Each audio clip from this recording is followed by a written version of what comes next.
네, 우리가 지난 주로 이 마태복음 5장에서 7장에 이르는 우리 산상순 말씀을 마무리했습니다.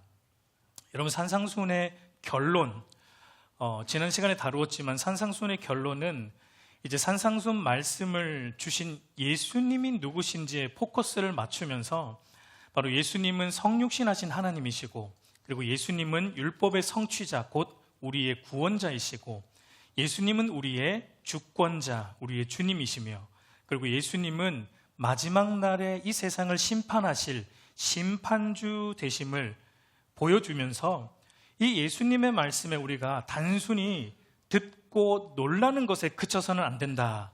어떻게 해야 된다는 겁니까? 그 예수님께 나아가야 된다. 그 예수님께 나아가 나의 전 존재를 그분께 드리며 그분 앞에 순복해야 한다라는 것을 우리가 지난주에 말씀을 통해 살펴보았습니다. 여러분, 오늘은 그 연장선에서 그분께 나의 전 존재를 드리는 것, 그러니까 오늘 호세아 선지자의 표현을 빌려 말하면 여호와 하나님께로 돌아가는 것, 그것이 어떤 것인지 우리가 조금 살펴보고자 합니다. 우리 다음 주부터는 새로운 이제 시리즈의 강해를 이제 들어갈 텐데요. 오늘은 그 중간에 산상순의 그 결론의 연장선으로서 주님의 말씀에 그저 놀라는 것이 아니라 주님께 나오라는 하나님의 초청의 말씀을 우리가 살펴보고자 합니다. 여러분, 오늘 본문은 이렇게 시작을 합니다. 우리 1절 말씀을 다시 보면 우리 한번 같이 읽어보겠습니다. 이스라엘아, 내 하나님 여호와께로 돌아오라. 내가 불의함으로 말미암아 엎드려 졌느니라 라고 말합니다. 여러분, 하나님은 우리에게 돌아오라라고 초청하시죠. 돌아와라라고 초청하시면서 동시에 주고 있는 말씀은 무엇입니까? 내가 불의함으로 말미암아 엎드려졌다라는 말씀도 동시에 주고 있습니다. 여러분, 이게 무슨 의미입니까?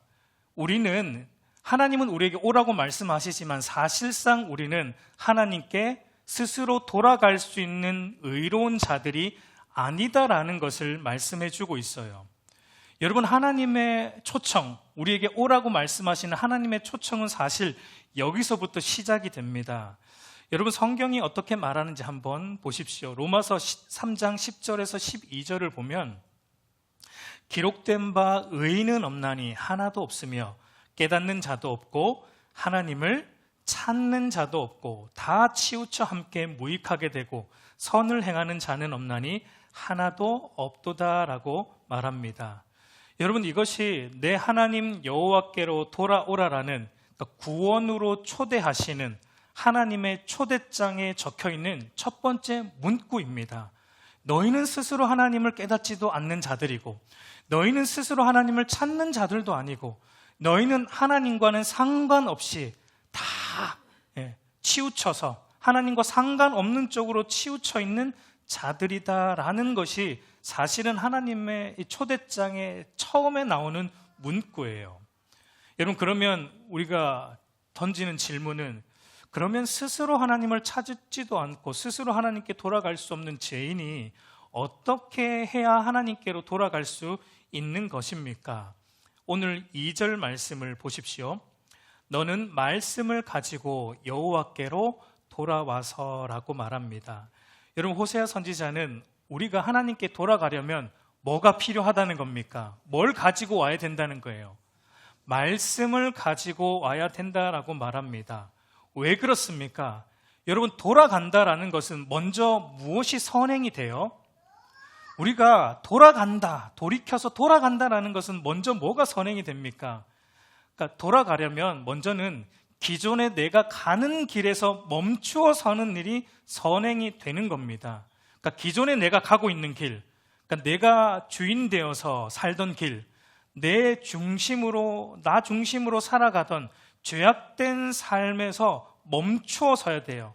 그 삶에서 멈추는 일이 먼저 선행이 되고, 그 다음에 하나님께서 돌아오라는 음성을 듣고 주님을 주인 삼고 참된 생명의 길로 들어설 수 있는 것입니다. 그런데 여러분, 우리가 그러면 기존에 가던 길이 이 잘못된 길이구나, 내가 기존에 가고 있는 이 길이 잘못된 길이구나 라는 것, 그리고 어떻게 그걸 깨닫고 어떻게 다시 돌이켜서 바른 길로 들어설 수 있는 것입니까? 오늘 호세아 선지자는 뭘 통해서, 무엇을 통해서 그걸 깨달을 수 있다고 말합니까? 하나님의 말씀을 통해서, 하나님의 말씀만이 우리가 하나님을 떠나 죄악 가운데 있는 불의한 자들이라는 것을 정직하게 우리에게 알려주기 때문입니다. 하나님의 말씀만이 우리로 하여금 정직하게 우리 자신의 실존을 보게 해줍니다. 여러분, 세상 어디에서 우리 자신에 대해 정직하게 말해줍니까? 어쩌면 여러분의 아내와 남편도 여러분에 대해서 정직하게 말을 안 해줄 거예요. 정직하게 말하면 상처받으니까. 정직하게 말 안 해줄 겁니다. 여러분, 세상은 전부 우리의 겉모습만 보게 합니다. 여러분, 세상의 심리학이 인간의 심리를 이해하는 데 도움을 줄지는 몰라도 인간의 마음 깊은 곳까지 통찰하지는 못합니다. 그래서 여러분, 이런 속담도 있잖아요. 10길 물속은 알아도 한 길 사람 속은 모른다. 몰라요. 세상은 이걸 우리에게 알려주지 않습니다. 겉으로만 알려줍니다. 그러나 알 수 없는 이 인간의 마음 속 깊은 곳까지, 그것도 정확하게 꿰뚫어보고 보여주는 건 뭐밖에 없습니까? 하나님의 말씀밖에 없다는 것입니다. 여러분, 히브리서 4장 12절 말씀 보면 이렇게 말합니다. 하나님의 말씀은 살아있고 활력이 있어 좌우의 날선 어떤 검보다 예리하여 혼과 영과 및 관절과 골수를 찔러 쪼개기까지 하며 또 마음의 생각과 뜻을 판단하나니. 여러분, 하나님의 말씀은 살아있어요. 능력이 있어요. 활력, 능력이 있어요. 그래서 우리의 죽은 영혼을 소생케 하는 능력의 말씀이에요.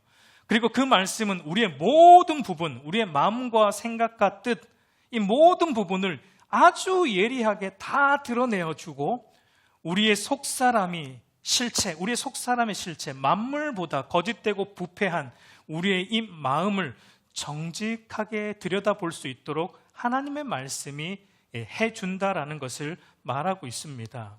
그래서 여러분, 예레미야 선지자도 이런 말을 합니다. 예레미야 17장 9절과 10절 한번 같이 읽겠습니다. 만물보다 거짓되고 심히 부패한 것은 마음이라.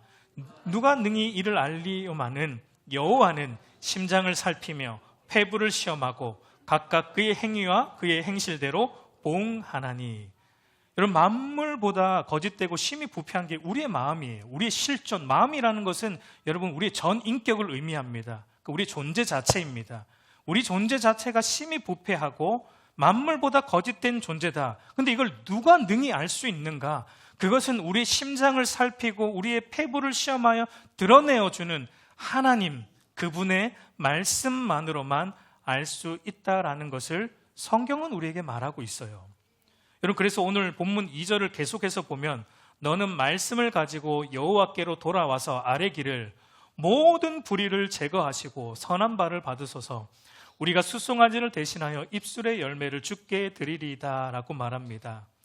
여러분, 이 당시 이스라엘 백성들의 모습을 우리가 생각해 볼 때 호세아 당시 이스라엘 백성들은 그들의 예배 생활, 그들의 신앙 생활이 어땠냐면 그냥 제사만 드리면, 수송아지를 가지고 와서 제사만 드리면 된다라고 생각했어요. 이 제사를만 드리면 우리가 그리스도인으로서 할 것 다 했다. 하나님과 우리는 아무 문제 없다. 우리의 모든 불의는 다 사해졌다. 제사만 드리면 된다. 그러나 여러분, 하나님은 선지자들을 통해 말씀을 계속 주시면서 뭐라고 말씀하십니까? 그래, 제사 많이 드려줘서 고맙다. 바쁜데 이렇게 예배 나와줘서 고맙다라고 하나님은 말씀하시지 않습니다. 하나님이 계속해서 말씀으로 주신 것이 뭐냐면 이런 것들이에요. 이사야 1장 11절 12절 말씀을 보면 여호와께서 말씀하시되 너희의 무수한 재물이 내게 무엇이 유익하뇨? 나는 순양의 번제와 살찐 짐승의 기름에 배불렀고 나는 숫송아지나 어린 양이나 순념소의 피를 기뻐하지 아니하노라.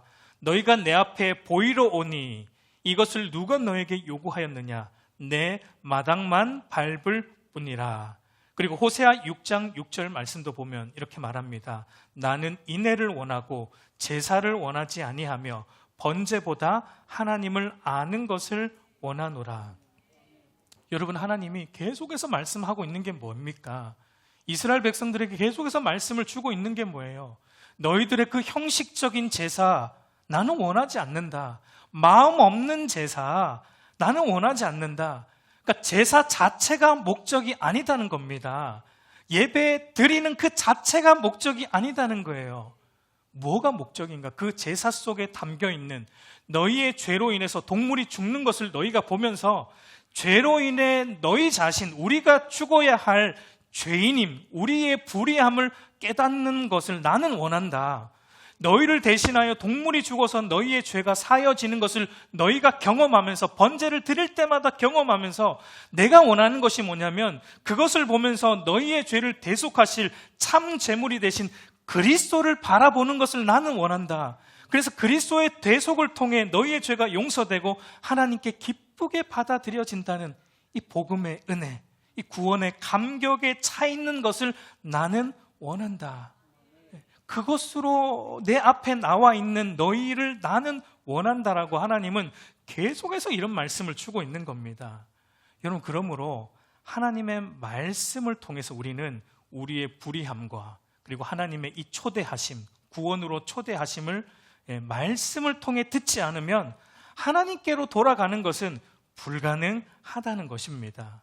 여러분, 믿음은 들음에서 나고 들음은 하나님의 말씀으로 말미암는 거예요. 그러니까 여러분, 먼저 하나님의 말씀, 바른 말씀을 듣는 것이 너무 중요합니다. 너무 중요해요. 여러분, 말씀을 귀하게 여기셔야 돼요. 말씀을 여러분이 어떻게 대하고 있는가가 여러분의 신앙의 현 주소입니다. 먼저는 우리에게 하나님의 바른 말씀을 듣는 건 너무 중요해요. 여러분, 땅에 감추인 보화를 발견하고 자신의 모든 소유를 팔아서 그 땅을 사고자 했던 자와 같이 보화와 같은 이 하나님의 말씀은 우리의 모든 것을 다 들여서 온전히 주의를 기울이고 숙고하고 순종할 가치가 충분합니다. 하나님의 말씀은 어떤 것과 비교할 수 없는 보화입니다. 여러분, 하나님의 말씀이 아니고는 우리가 멸망길에서 절대 멈추어 설 수 없어요. 하나님의 말씀이 아니고는 다시 돌아서서 생명의 길로 들어설 수도 없기 때문입니다. 여러분, 에스겔서를 보면 마른 뼈 환상이 나오지 않습니까? 그 마른 뼈, 죽은 뼈들이 다시 생명을 얻어 살아나는데 뭐 때문에, 그 마른 뼈가 다시 생명을 얻는 게 무엇 때문에 다시 생명을 얻습니까? 두 가지로 인해서 죽은 뼈들이 다시 살아나는 것을 보게 돼요. 첫 번째가 여러분, 하나님의 말씀입니다. 에스겔서 37장 4절을 보면 또 내게 이르되 너는 이 모든 뼈들에게 대언하여 이르기를 너희 마른 뼈들아 여호와의 말씀을 들을지어다. 여러분, 마른 뼈들에게 지금 여호와의 말씀이 선포되고 그 말씀이 들려짐으로 죽은 뼈들이 살아나는 것을 우리가 보게 돼요. 마치 여러분, 하나님께서 빛이 있으라 말씀하심에 빛이 있으므로 여러분 세상이 창조된 것과 같이 마른 뼈들에게 하나님의 말씀이 선포되고 들려짐으로 마른 뼈들이 새롭게 재창조되는 역사가 일어나고 있는 것입니다. 여러분, 우리는 이런 생각을 해요. 성경 말씀이 너무 어려워서 들어도 잘 모르겠습니다. 어떤 면에서 사실 당연하죠. 하나님의 말씀은 여러분 유한한 인간의 지혜가 아니니까. 하나님의 말씀은 인간의 이성을 뛰어넘는 무한하신 하나님의 신적 지혜이기 때문에 어떤 면에서 우리가 쉽게 이해할 수 없는 건 맞아요. 여러분, 그러면 누가 이 하나님의 말씀을 이해할 수 있고 깨달아 알 수 있습니까? 물론 성경을 많이 읽는 것 중요합니다. 먼저는 말씀을 많이 들어야 되고 읽어야 되는 것 중요합니다. 그리고 더 나아가서 읽는 것만으로는 안 되고 여러분들이 좋은 책들을 참고해야 돼요. 좋은 책들을 참고하면서 여러 방면으로 성경을 공부하는 것 도움이 됩니다. 그러나 그것만으로는 부족합니다. 그것은 지식적이고 정보적인 알을 우리에게 줄 수 있지만 하나님과 바른 관계 안으로 들어가게 하는 인격적인 알므로 우리를 인도해 주진 못해요. 여러분, 오늘날 교회 안에 성경에 대해 아는 사람들 많습니다. 성경에 대해 아는 사람들 굉장히 많아요. 성경에 대해 박사들 많아요. 그런데 보면은 별로 믿는 것 같지 않아요. 성경은 줄줄이 깨고 있습니다. 성경은 굉장히 다 많이 알고 있는데 그 사람에게 경건의 모습이 없습니다. 경건의 모양만 있지 경건의 능력이 없어요. 왜 그렇습니까? 성경을 지식적으로만 알기 때문이에요. 성경을 머리로만 알기 때문이에요. 그 성경 말씀이 하나님과의 인격적인 사귐과 교제 안으로 인도하지 못했기 때문이에요. 여러분, 그러면 말씀을 통해서 우리가 들은 말씀이 우리를 어떻게 하나님과 인격적인 관계 안으로, 하나님과 참된 사귐과 교제 안으로 어떻게 우리를 가지고 들어가게 해줍니까? 그것은 무엇을 통해 가능한 것입니까? 성령 하나님을 통해 가능한 것입니다. 성령 하나님께서 말씀이 우리 안에 이해되게 하시고, 말씀을 통해 우리가 참된 하나님과 인격적인 사귐과 교제 안에 거하도록 성령께서 우리를 인도하기 때문입니다. 여러분, 그래서 마른 뼈들이 살아나는 두 번째 요인을 보면 마른 뼈들에게 뭐가 들어가요? 생기가 들어가는 것을 보게 돼요. 에스겔서 37장 5절과 6절 우리 한번 같이 읽겠습니다. 주 여호와께서 이 뼈들에게 이같이 말씀하시기를 너희 위에 힘줄을 두고 살을 입히고 가죽으로 덮고 너희 속에 생기를 넣으리니 너희가 살아나리라.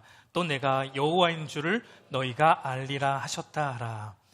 여러분, 생기가 들어갑니다. 생기가 여기서 보면 이 히브리어 원문을 보면은 우리가 잘 아는 루하흐란 말인데 이게 성령, 영, 성령이라는 의미예요.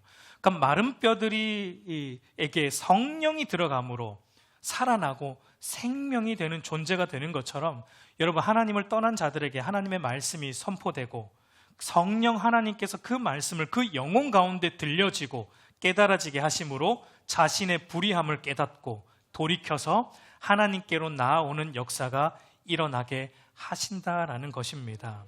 말씀의 참된 해석자이신 성령 하나님께서 말씀을 깨달아 알도록 우리 가운데 말씀의 빛을 비추어 주셔야, 여러분, 우리가 하나님의 말씀을 지식적으로만이 아니라 그것이 하나님과의 바른 관계 안으로 들어가는 참된 참된 교제와 사귐 안으로 들어가는 그 은혜를 누리게 되는 거예요.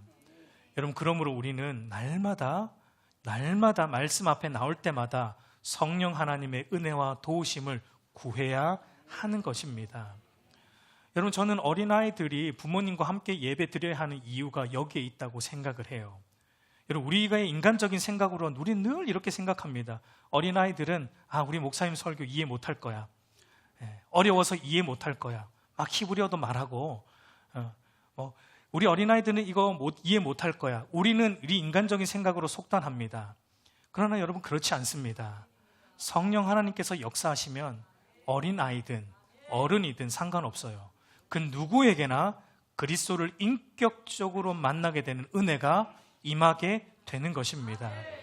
여러분, 그래서 웨스트민스터 대요리 문답 76문에서 이렇게 말합니다. 우리 한번 같이 읽어보겠습니다. 생명에 이르는 회개란 성령과 말씀에 의해서 죄인의 마음속에 이루어지는 구원의 은혜인데, 이로 말미암아 자신의 죄의 더러움과 추악함을 깨닫고 통회하게 됩니다. 그리고 그리스도 안에서 하나님의 자비를 깨달아 자기 죄에 대해 슬퍼하고 미워하는 나머지 그 죄에서 떠나 하나님께로 돌아와 굳은 결심과 노력으로서 순종하는 것입니다 라고 말합니다. 여러분, 여기도 보면 성령과 말씀에 의해서 우리의 죄의 추악함, 우리의 죄의 더러움을 깨닫고 통회하게 되고, 그래서 그 죄에서 떠나게 돼요. 비로소 돌아가게 돼요. 하나님께 돌아가서 하나님께 돌아오는 은혜가 성령과 말씀을 통해 우리 안에 일어난다라고 말합니다. 여러분, 그러므로 우리는 참된 말씀을 매일 들어야 됩니다. 참된 말씀을 매일 숙고해야 됩니다. 그리고 그 말씀 앞에 성령 하나님의 깨닫게 하심과 도우심을 진실로 구해야 합니다. 여러분, 하나님은 우리를 성령과 말씀을 통해 죄악의 길에서 멈추게 하시고 다시 하나님께 돌아오도록 인도하십니다. 여러분, 우리가 흔히 하나님의 다스림을 받는다라는 말을 쓰지 않습니까? 여러분, 우리 하나님의 백성은 하나님의 다스림을 받습니다. 그런데 하나님의 다스림을 우리는 어떻게 받습니까? 무엇을 통해 하나님의 다스림을 받아요? 말씀과 성령으로 하나님의 다스림을 받아 살아가는 것입니다. 여러분, 날마다 여러분 말씀 앞에 나오십시오. 그리고 성령의 은혜를 구함으로 말씀과 성령의 다스림으로 여러분이 가던 잘못된 길에서 멈추어 서십시오. 그리고 돌아서십시오. 여호와께로 나아오십시오. 그분께 나와 전적으로 그분 앞에 순복하는 은혜가 있기를 바랍니다. 여러분, 그렇게 우리가 가던 길에 멈추어 서고 말씀과 성령으로 가던 길을 멈추고 다시 여호와께로 돌아설 때, 돌아서서 돌아오는 길에 여러분, 우리 그리스도인 안에, 그렇게 돌아선 그리스도인 안에는 뚜렷한 삶의 변화가 일어나는 것을 보게 돼요. 이제 돌아왔으니까 됐구나. 그렇지 않습니다. 돌아가는 길에 우리의 삶의 뚜렷한 변화가 일어나는데 어떤 변화가 일어나는가? 우리 웨스민스터 대의로인 문답에서도 76문에서도 보았지만 하나님께 돌아온 신자의 삶에는 말씀과 성령을 통해 우리의 죄를 깨닫습니다. 우리의 죄의 더러움과 추악함을 깨닫고 통회하게 되고 그리스도 안에서 하나님의 자비를 깨달아 자기 죄에서 뭐 하게 됩니까? 슬퍼하게 되고 그리고 미워하게 돼요. 그리고 그 나머지 그 죄로 떠나서 하나님께로 돌아가는, 여러분, 이런 일련의 과정을 두 자로 줄여서 말하면 뭐라고 말합니까? 이런 일련의 과정을 회개라고 말하죠. 회개. 그러니까 여러분, 하나님께 돌아온 자의 삶에 뚜렷하게 나타나는 삶의 뚜렷한 변화가 무엇인가? 회개예요. 회개. 이 회개가 여러분 지속적으로 일어나요. 회개는 우리가 구원받을 때 한 번 하는 것으로 그치지 않아요. 회개는 여러분, 우리가 천국 가는 그날까지 지속적으로 회개하게 돼요. 그러니까 여러분, 그래서 1절에서도 우리가 이스라엘아 내 하나님 여호와께 돌아오라라고 말할 때 이 돌아오라라는 말이 히브리어로 보면 슈브라는 말인데 이 원문의 뜻이 회개라는 뜻입니다. 하나님께 돌아가는 자의 삶에 나타나는 뚜렷한 변화는 지속적인 회개의 삶입니다. 여러분, 우리가 왜 회개를 합니까? 우리가 왜 회개를 합니까? 왜 우리의 삶에 지속적인 회개가 나타납니까? 왜 그렇게 우리는 회개를 하고자 합니까? 죄 용서받기 위해 회개하지 않습니다. 여러분, 우리의 죄는 우리의 과거와 현재와 미래까지, 우리가 앞으로 지을 모든 죄까지 어디에서 도말되었습니까? 예수님의 십자가에서 우리의 모든 죄는 다 용서되었어요.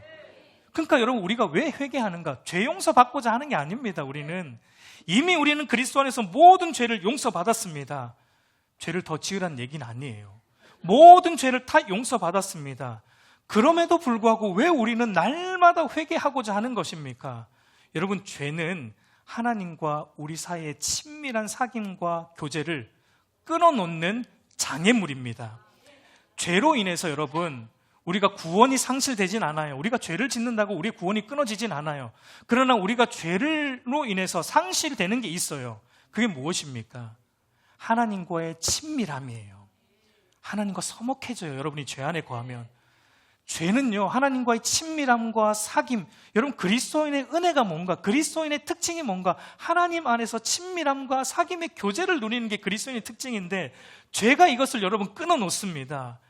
그러니까 그렇게 되면 여러분 신앙생활이 무덤덤해지는 거예요. 하나님과 대면대면해지는 거예요. 주일날 나와도 예배에 아무런 감격이 없어요. 왜? 대면대면해지니까, 관계가 서먹서먹하니까. 여러분, 죄가 하나님과의 관계를 서먹하게 만듭니다. 여러분, 이것 때문에 회개합니다. 하나님께 돌아온 신자는요, 이걸 못 견딥니다. 내 안에 죄가 보일 때 이 죄로 인해서 하나님과의 관계가 서먹해지고 하나님과의 교제가 끊어지는 것을 여러분, 하나님께 돌아선 자는요, 견딜 수가 없어요. 왜냐하면 하나님과 참된 기쁨과 교제를 누릴 때 그걸 누려본 맛을 알기 때문에 그래요. 하나님과 기쁨과 교제 안에 있을 때 세상이 줄 수 없는 기쁨과 평안을 맛보았기 때문에 죄가 이것을 방해하는 것을 견디지 못해요. 여러분, 요한복음 14장 27절 말씀을 보면 우리 주님이 우리에게 주시는 평안, 친밀한 관계 안에서 우리 주님이 주시는 평안이 어떠한가? 평안을 너에게 끼치노니 곧 나의 평안을 너에게 주노라. 내가 너에게 주는 것은 세상이 주는 것과 같이 아니하니라. 너희는 마음에 근심하지도 말고 두려워하지도 말라. 여러분, 세상 사람들의, 모든 사람들의 공통점이 뭐예요? 하나의 공통점. 돈이 많든 돈이 적든 성공했든 실패했든 잘 나가든 못 나가든 공부를 잘하든 못하든 상관없이 모든 사람의 공통점은요, 근심한다는 겁니다. 걱정한다는 거예요. 두려움에 사로잡혀서 산다는 거예요. 그런데 여러분, 하나님과 친밀한 사귐과 교제 안에 거하는 자, 하나님께로 돌아온 자는 누리는 은혜가 무엇입니까? 여러분 이거예요. 사도 요한이 말하는 것처럼 이 세상 것들로 인해 근심과 두려움에 사로잡히지 않을 수 있는 마음의 평안, 세상이 줄 수 없는 마음의 평안을 누리게 돼요. 세상이 혼란하고 우리의 삶에 문제가 없어서 그렇지 않아요. 저와 여러분의 삶에도 얼마나 많은 문제가 있습니까? 여러분 저도 문제가 있어요. 문제 없어 보입니까? 문제 있습니다. 저도 문제가 많은 사람입니다.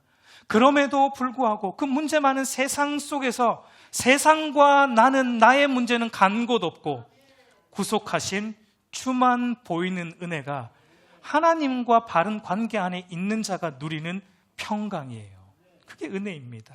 그렇기 때문에 여러분 하나님께 진실로 돌아간 자의 삶에 나타나는 건 회개를 매일 하는 겁니다. 왜? 회개가 즐거워요. 회개가 사랑스럽기 때문입니다. 여러분 회개하라는 말이 기분 나쁘게 들리지 않아요. 회개하세요 하면 기분 나쁩니까? 여러분 이게 기분 나쁘지가 않아요. 왜냐하면 회개는 하나님과 바른 관계를 안에 거하게 해주는 윤활유와 같은 것이기 때문입니다. 여러분 우리가 회개를 하면 할수록 여러분 우리 안에 구원의 은혜와 감격이 더 배가 되고 풍성해지는 것을 경험하기 때문입니다. 여러분 오늘날 너무나 안타까운 것은 우리 그리스도인들의 삶에 이런 참된 회개가 사라졌다라는 것입니다. 어느 순간 여러분 우리의 모습을 한번 돌아보세요. 어느 순간 여러분 죄에 대해 무뎌졌습니다. 어느 순간 죄와 적당히 타협하며 살기 시작했습니다. 어느 순간 여러분 이 세상의 가치관과 문화에 순응하면서 적당히 묻어서 살기 시작했어요. 어느 순간 우리 안에 죄에 대한 애통함이 없어졌어요. 죄에 대한 참된 회개가 없으면서도 그저 교회 출석하고 있는 것 때문에 만족하며 적당한 신앙생활에 머물러 있는 것을 우리가 보게 돼요. 여러분 저는 이것이 그리스도인으로서 가장 비참한 순간이라고 생각해요. 복음과 구원에 대한 감격과 기쁨이 상실된 채 무덤덤하게 예배 드리는 것, 여러분 이거 비참한 겁니다. 무덤덤한 신앙생활 하는 것이 그리스도인에게는 가장 비참한 거예요. 여러분 오늘 주님이 우리에게 돌아오라, 내 하나님 여호와께 돌아오라라는 말은 어떤 의미인가? 무덤덤한 신앙생활의 길에서 이제 멈추어 서라는 의미입니다. 이스라엘 백성들에게 지금 하나님이 돌아오라는 거잖아요. 이스라엘 백성들은 하나님을 믿는 백성입니다. 그러나 그들이 형식적으로 믿었기 때문에 그건 멈추라는 거예요. 그건 멈추라는 겁니다. 무덤덤한 신앙생활 이제 멈추라는 겁니다. 그리고 돌아서서 다시 그리스도 안에서 이 복음과 구원에 대한 감격과 기쁨을 가지고, 이거 없으면 기도하라는 겁니다. 회개하라는 겁니다. 이거 달라고 회개하라는 거예요. 죄 용서 달라고 회개하는 게 아니라 내 안에 이 기쁨, 이 복음의 구원과 복음의 기쁨을 회복하게 해달라는 회개의 기도를 우리는 해야 되는 거예요. 여러분 신앙이 무덤덤한데, 무덤덤한 신앙을 하고 있는데 내 안에 조금도 애통함이 없다, 회개가 되지 않는다, 문제 있어요. 영적으로 심각한 병에 걸렸다는 증상입니다. 그래서 여러분 마틴 로이드 존스 목사님은 그의 회개라는 책에서 이렇게까지 말을 합니다. 우리 한번 같이 읽어보겠습니다. 회개하지 않는 사람이 그리스도인이 된 적은 없습니다. 당신의 삶에 회개의 특징이 나타나지 않는다면 그리스도인이라는 이름표를 떼어버리는 것이 낫습니다. 여러분 우리의 믿음과 신앙이 자랄수록 여러분 우리가 죄는 덜 짓게 될 겁니다. 맞아요. 우리의 죄는 덜 짓게 돼요. 여러분 신앙이 10년 전과 지금을 비교해 보세요. 똑같습니까? 그럼 문제 있는 거예요. 반드시 진보가 있어야지. 여러분 어린아이가 10년 전과 10년 후가 똑같으면 성장이 문제 있는 거죠. 우리의 영적 성장도 마찬가지입니다. 신앙의 연조가 더해갈수록 우리 신앙은 자라게 되어 있어요. 여러분 우리가 자라면 자랄수록 우리는 죄는 덜 짓게 될 겁니다. 그런데 신기한 건 뭐냐면 회개는 더 많이 하게 돼요. 왜 그렇습니까? 분명 예전보다 죄는 덜 짓는 것 같은데 이상하게 죄가 더 많이 보입니다. 왜냐하면 여러분 믿음과 신앙이 깊어질수록 예전에 죄로 보지 않았던 아주 사소한 것들도 이제는 막 죄로 보이기 시작하기 때문이에요. 그래서 여러분 하나님 앞에서 회개하지 않을 수가 없어요. 이건 여러분 제 개인적인 겁니다. 여러분에게는 해당이 안 될 수 있어요. 오해하지 말고 들으세요. 저는요 가끔 이제 휴대폰으로 유튜브를 이렇게 보다 보면 저도 모르게 시간이 훅 갈 때가 있어요. 제가 여러분 즐겨보는 게 하나 있습니다. 런닝맨이라는 코미디 프로그램인데요. 제가 유튜브로 옛날 런닝맨 가끔씩 요한이와 같이 함께 저녁에 자기 전에 시청을 하는데, 가끔 이제 그걸 보다 보면 저도 모르게 시간을 이렇게 흘러갈 때가 있어요. 근데 저한테는요, 이게 절제가 안 되고 제가 두 시간 이렇게 보고 나면은 하나님 앞에 저는 그게 죄스럽습니다. 여러분, TV 보는 게 죄는 아니거든요. 여러분 보셔도 돼요. 근데 저한테는 그게 죄로 여겨져요. 하나님 말씀을 연구해야 될 목회자가 그 말씀 앞에 시간을 더 쏟지 않고 그런 것에 시간을 허비한다는 게 저한테는 여러분 죄로 와닿습니다. 그래서 그 앞에 제가 여러분 회개해요. 날마다 엎드려서 회개하게 됩니다. 여러분, 주님 앞에 나올 때마다 죄로 인해서 가슴을 치는 애통함이 있습니까? 아니 성경이 모든 사람은 죄인이라고 말하는데 죄인이 죄 짓는 거 당연한 거 아닌가? 죄 앞에서 이렇게 무덤덤한 심령으로 여러분 매 순간 주일날 나오고 있지는 않습니까? 여러분, 그렇게 되어서는 안 됩니다. 아무리 작은 죄일지라도 그 죄는 그리스도를 십자가에 못 박아 했던 죄이기 때문에 가슴을 쳐야 되는 거예요. 죄와 몸부림 쳐야 되는 거예요. 바로 그런 자가 진실로 하나님께 돌아온 자라는 겁니다. 예배 출석하고 있는 게 하나님께 돌아온 게 아니고요, 우리의 삶의 회개의 특징이 나타날 때 그것이 하나님께 돌아온 자다라고 주님은 말씀하십니다. 그리고 하나님께 참으로 돌아온 자의 삶에 나타나는 또 다른 변화가 무엇인가? 모든 면에서, 우리의 삶의 모든 면에서 여러분 하나님만 의지하는 삶의 총체적인 변화가 일어나게 됩니다. 오늘 3절 말씀을 보십시오. 우리가 앗수르의 구원을 의지하지 아니하며 말을 타지 아니하며 다시는 우리의 손으로 만든 것을 향하여 너희는 우리의 신이라 하지 아니하오리니라고 말합니다. 여기 보면 세 가지를 묘사합니다. 첫 번째는 앗수르의 구원을 의지하지 않겠다. 두 번째는 말을 타지 않겠다. 세 번째는 다시는 우리의 손으로 만든 것을 향하여 너희는 우리의 신이라 하지 않겠다. 여러분, 이 세 가지는요, 이스라엘 백성들, 호세아 선지자 당시 이스라엘 백성들의 주된 죄의 목록들입니다. 하나님을 의지하기보다는 앗수르, 강대국을 더 의지했던 것. 그리고 말을 탄다라는 것은 이 당시의 말은 군사력이죠. 군사력이니까 말을 의지한다, 탄다라는 건 또 하나님을 의지하기보다는 나라의 군사력을 의지했던 것. 그러니까 앞에 두 가지를 보면 안으로는 하나님보다 자신의 힘, 자신의 군사력, 자기의 힘과 지혜를 의지했던 것. 밖으로는 하나님보다 세상 것들을 더 의지했던 것들을 말하고 있어요. 그런데 여러분, 하나님께 돌아온 자는 이제 이 모든 것을 하지 않겠다라는 삶의 변화가 있어요. 내 삶의 안과 밖으로 하나님보다 더 의지했던 것, 여러분들 어떤 것 있습니까? 많이 있죠. 내 삶의 안과 밖으로 하나님보다 더 의지했던 것, 하나님께 돌아온 자의 삶에 나타나는 변화는 이제는 그것들 다 끊어내겠다는 겁니다. 이제는 그거 다 버리겠다는 거예요. 돌아선다라는 건 여러분 버리는 겁니다. 다시 취하지 않는 거예요. 돌아서는 것은 우리의 삶에 하나님보다 더 의지하는 것, 이제 그거 다 버리겠습니다라는 굳은 결심과 노력으로서 순종하는 변화가 저와 여러분의 삶에 일어나는 겁니다. 여러분, 세상 끊임없이 우리에게 말합니다. 끊임없이 학벌이 힘이다, 스펙이 힘이고 너희의 소망이다, 직장과 연봉이 너희의 힘이고 소망이다, 권력이 너희의 힘이고 소망이다, 부가 너희의 힘이고 소망이다, 안정된 삶이 너희의 힘이고 소망이다, 성공이 너희의 힘이고 소망이다.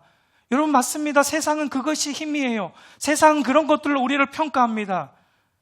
그래서 여러분, 오늘 많은 그리스도인들조차도 전부 그거 따라갑니다. 그거 얻고자 모든 에너지를 다 거기에 쏟아붓습니다. 그러나 오늘 하나님 뭐라고 말씀하세요? 돌아서라는 겁니다. 거기에서 돌아서라, 멈추고 이제는 돌아오라는 겁니다. 여러분, 우리가 세상에 살기 때문에 세상 것들을 사용은 해야 돼요. 그거 다 버리라는 얘기는 아닙니다. 사용을 하지만 중요한 것은 더 이상 의지하지는 말라는 겁니다. 모든 것을 하나님의 영광을 위해 사용할 뿐입니다. 의지하는 것은 오로지 우리 한 분 하나님, 우리의 피난처 되시고 우리의 힘이 되시고 우리의 도움이 되신 하나님 한 분밖에 없습니다. 여러분 다윗도 그래서 이렇게 고백을 해요. 시편 39편 7절 같이 읽습니다.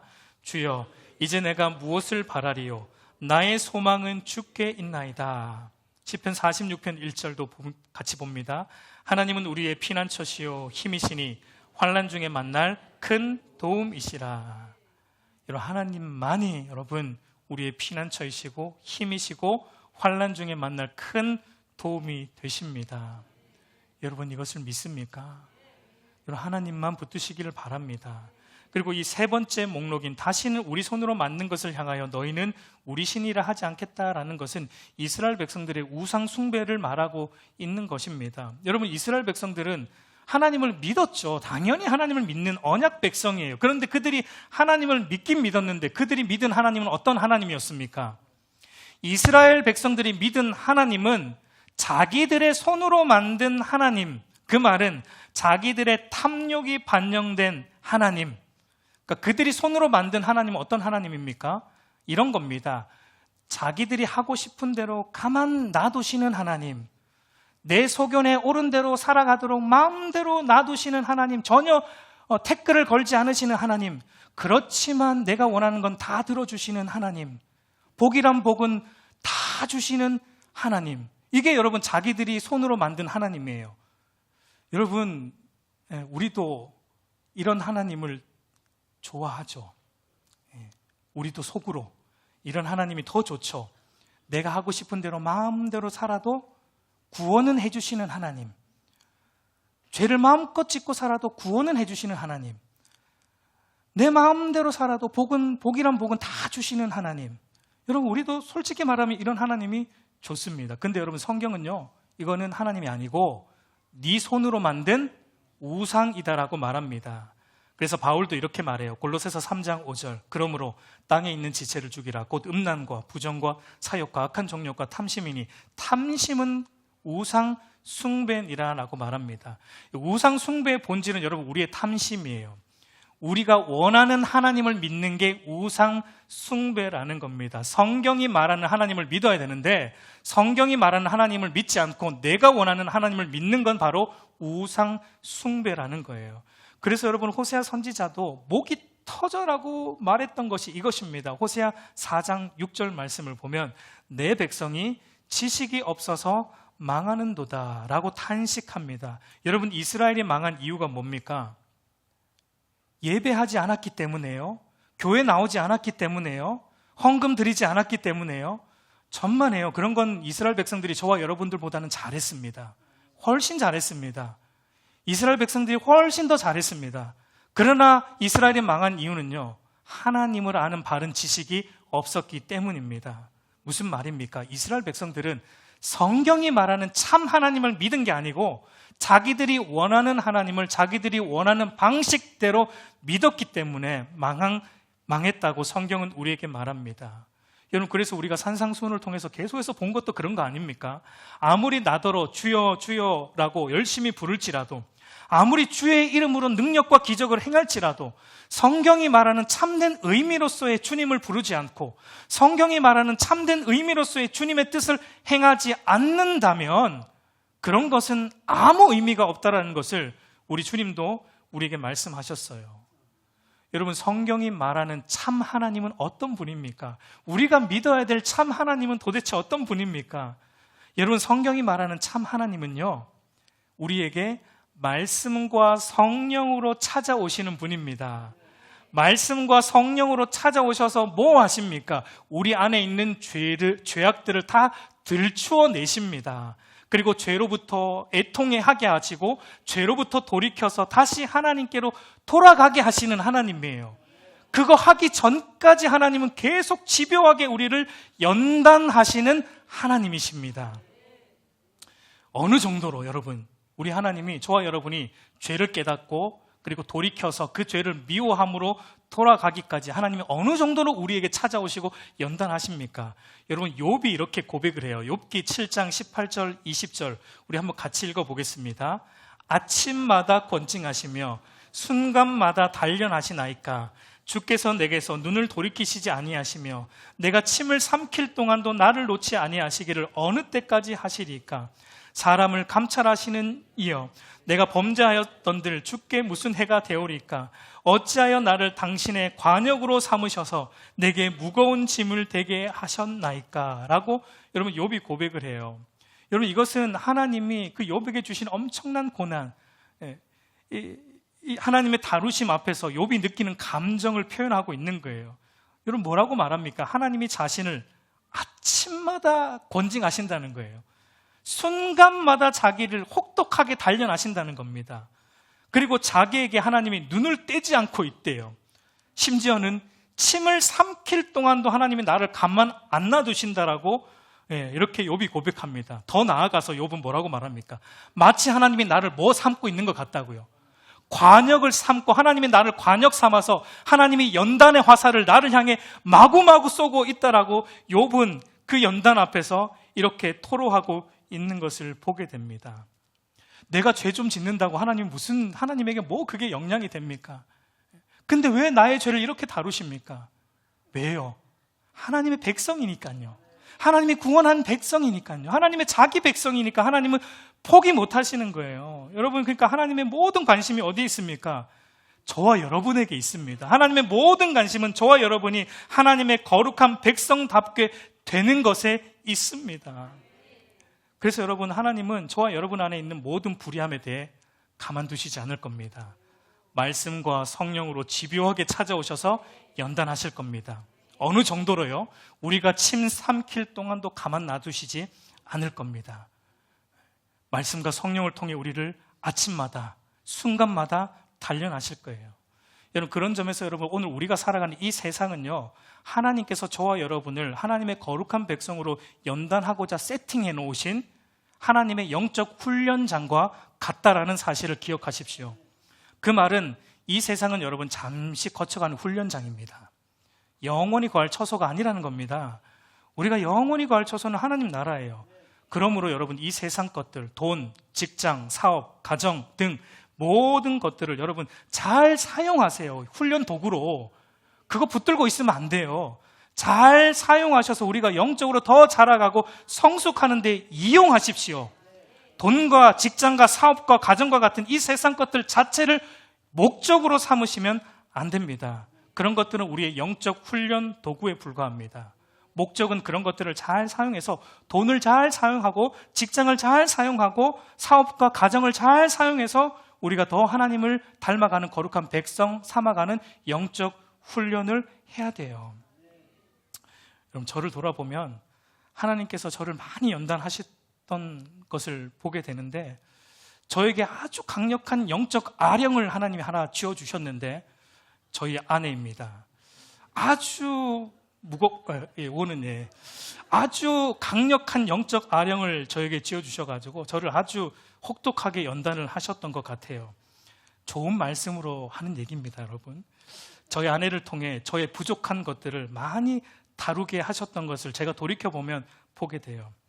그러니까 여러분, 하나님의 모든 관심은요, 저와 여러분이 하나님의 거룩한 백성 되는 겁니다. 여러분이 얼마나 출세하는가 관심 없어요, 하나님. 여러분이 얼마나 잘 나가는가, 여러분, 하나님 관심 없어요. 하나님의 모든 관심은요, 그 상황 속에서 우리가 하나님 백성으로 다듬어지는 것. 잘 나가든 못 나가든 그거 하나님에게 중요하지 않아요. 왜요? 모든 게 하나님 거니까. 그리고 그 모든 거 우리에게 주실 거니까.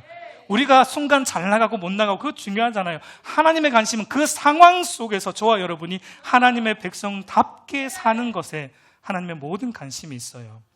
그러므로 여러분, 먼저 끊어내세요. 내가 원하는 하나님 끊어내세요. 내가 원하는 하나님을 믿는 그 신앙의 자리 여러분 멈추어 서시고 끊어내시고, 성경이 말하는 참된 하나님, 우리를 거룩하게 다듬으시는 그 하나님 앞에 여러분 속히 돌아서서 우리의 전 존재를 들여 순종하시길 바랍니다. 마지막으로 여러분, 결론적으로 하나님께서 이제 진실로 돌아온 그리스도인의 모습을 이렇게 이제 정의합니다. 3절 후반절을 보면 이는 고아가 주로 말미암아 긍휼을 얻음이니이다 라고 말합니다. 여러분, 고아는 어떤 자입니까? 성경에서 고아라는 것은 상징적으로 홀로 살아가야 될 자, 자기 힘으로 살아가야 될 자를 고아가 상징하는 바이죠. 그런데 오늘 말씀은 그런 고아가 어떻게 되었다고 말합니까? 주로 말미암아 긍휼을 얻었다. 여러분, 긍휼을 얻었다는 건 수동태예요. 우리가 한 건 없답니다. 우리가 하나님의 긍휼을 얻고 하나님의 자녀가 되는데 우리가 보탠 건 없어요. 전적으로 하나님의 은혜예요. 하나님의 긍휼을 따라 우리가 고아가 아니라 이제는 하나님의 자녀가 되었다라는 걸 말합니다. 그러니까 여러분, 이제는 더 이상 우리의 힘으로 살지 않는다는 겁니다. 우리는 우리를 자녀 삼으신 우리의 아버지 하나님의 힘으로만 산다. 우리의 힘이 되신 하나님, 여러분 어떤 분이십니까? 다 말할 수 없지만 하나만 말씀드릴게요. 실수가 없으신 분이십니다. 실수가 없으신 신실하신 우리 아버지 하나님이세요. 여러분, 우리의 삶에 모든 순간을 우리가 다 이해할 수 없을지라도 중요한 것은 실수가 없으신 우리 아버지 하나님은 그 모든 순간을 합력하여 우리 인생 가운데 선하신 바를 반드시 이루어내십니다. 우리를 거룩한 하나님 백성으로 만들어 가실 것입니다. 우리 사랑하는 성도 여러분, 이제 말씀을 맺겠습니다. 도저히 이해할 수도 없고 납득이 되지 않는 고난과 아픔의 순간이라 할지라도 여러분, 하나님을 붙드십시오. 하나님은 실수 없으십니다. 결국 그 고난과 아픔도 사용해서 욥의 고백처럼 욥의 그 고난을 사용하셔서 마지막에 내가 이제는 눈으로 주를 봅니다라고 고백했던 것처럼 하나님을 바르게 아는 신앙으로 우리를 인도해 가실 것입니다. 그러므로 여러분, 하나님께 돌아오십시오. 여호와 하나님께 돌아오십시오. 여러분들이 가던 길 잘못되었다면 멈추십시오. 그리고 돌아서서 수고하고 무거운 짐진 자들아 다 내게로 오라, 내가 너희를 쉬게 하리라고 우리를 초대하시고 부르시는 우리 주님께로 돌아서는 은혜가 저와 여러분에게, 우리 알곡교회 안에, 우리 자녀들 안에 일어나기를 우리 주님의 이름으로 축복합니다.